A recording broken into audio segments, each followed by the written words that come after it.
Now that you understand the benefits of complementary feeding and when to introduce these feeds, it is equally important to understand how to introduce complementary foods, as the transition from breastfeeding or formula feeding to complementary feeding can be a little tricky.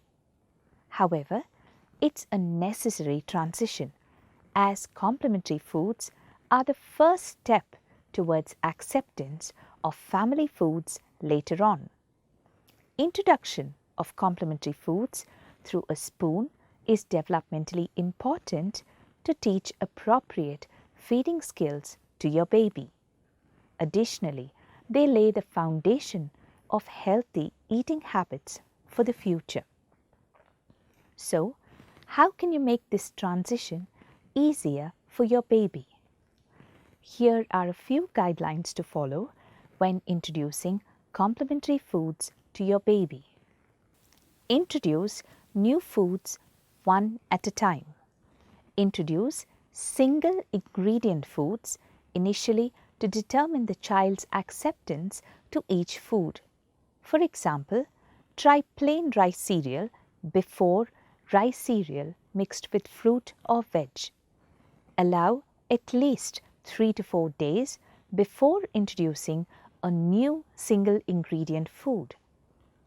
Introduce a small amount, about 1 to 2 teaspoons of a new food at first, as this allows the child to adapt to the food's flavor and texture. Although rare, observe the child closely for any reactions such as skin rash, wheezing and loose stools after feeding a new food. All these guidelines make it easier for the baby to accept and become familiar with each new food, and parents can also keep a track of adverse reactions, if at all, to a particular food item. Once your baby becomes comfortable with the food items, then gradually increase the thickness and the lumpiness of the food items. Similarly, the texture of the foods can transition from pureed to ground to fork mashed and eventually to diced foods. Initially, at 6 months, the feed should have a pouring consistency, like a thick soup. By 8 to 9 months, the feed should be more thicker and lumpier. From 9 months onwards till about a year, foods can slowly be made more grainy and gritty. This is also the age to introduce various soft finger foods. From a year onwards, children should be able to eat many soft, non-spicy foods from the family pot. However, always remember, the child should only be given foods that are age appropriate. This applies to both home-cooked foods and commercially purchased foods. It is equally important to understand the difference between a meal and a snack. I notice many parents getting confused and often interchanging one for the other. Now, a meal is a complete food that includes all the big and small nutrients called macro and micronutrients to meet the entire nutritional requirements of the child. For example, a vegetable dal khichdi with plain curds at the end is a meal. This feed will have carbohydrates, proteins, fats, vitamins and minerals. So most feeds that include a main cereal like wheat, ragi or rice and a protein source like dal, egg, meat, fruit or vegetables are called meals.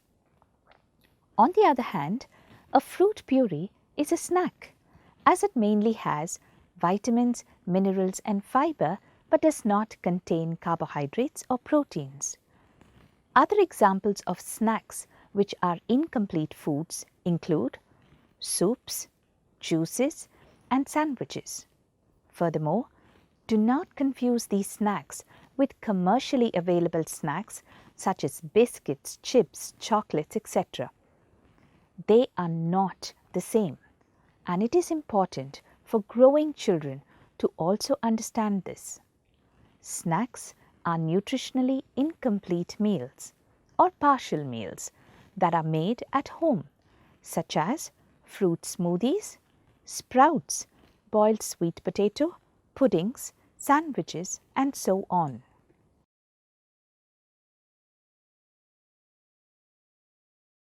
As highlighted in the table, for children in the age group of 6 to 8 months, start with thick porridges and gradually progress to well mashed foods. Give 2 to 3 tablespoons 2 or 3 times per day, along with frequent breastfeeding. Children in the age group of 9 to 11 months should be given finely chopped or mashed food items. They can also be given foods that they can pick up themselves and eat. It is recommended to give these babies 3 to 4 meals per day, and the quantity of each meal should be around half of a 250 ml cup or bowl. You can also offer 1 to 2 snacks during the day, depending upon your child's appetite. Children in the age group of 12 to 23 months should be introduced to family foods. It is recommended to give them in their original form. However, if your baby refuses to accept them, then parents can either chop or mash them. Remember, chop or mash only if it's necessary and not because it's easier to feed. Parents should not encourage this habit. At this stage, you can feed about 3 or 4 meals per day with a serving of 3/4 to 1 whole cup of a 250 ml cup. Additionally, you can offer 1 to 2 snacks during the day, depending upon the appetite of your child.